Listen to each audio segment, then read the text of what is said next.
शासकीय कर्मचाऱ्यांना जुनी पेन्शन योजना लागू करावी या मागणीसाठी राज्यभरातील जवळपास 18 लाख राज्य सरकारी कर्मचारी आजपासून बेमुदत संपावर गेलेत।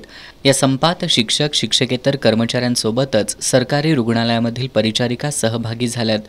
कोल्हापुरात आज शासकीय रुग्णालयातील सर्व परिचारिका टाउन हॉल गार्डन इथं एकत्रित आल्या। यावेळी त्यांनी जुन्या पेन्शनच्या मागणीसाठी राज्य सरकारच्या विरोधात जोरदार घोषणाबाजी केली। लोकप्रतिनिधींना पेन्शन मिळत असेल तर सरकारी कर्मचाऱ्यांना पेन्शन मिळालीच पाहिजे अशी मागणी करत सरकारी रुग्णालयातील कर्मचाऱ्यांनी राज्य सरकार विरोधात जोरदार घोषणाबाजी केली।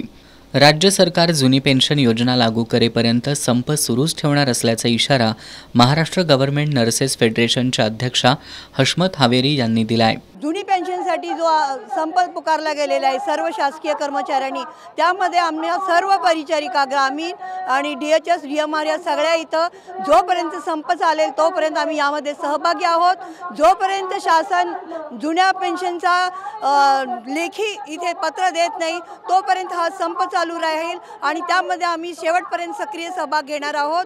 यावेळी सरचिटणीस संदीप नलावडे, उपाध्यक्ष संजीवनी दळवी, रुपाली सुतार, माधुरी हळबे यांच्यासह सरकारी रुग्णालयातील परिचारिका उपस्थित होत्या।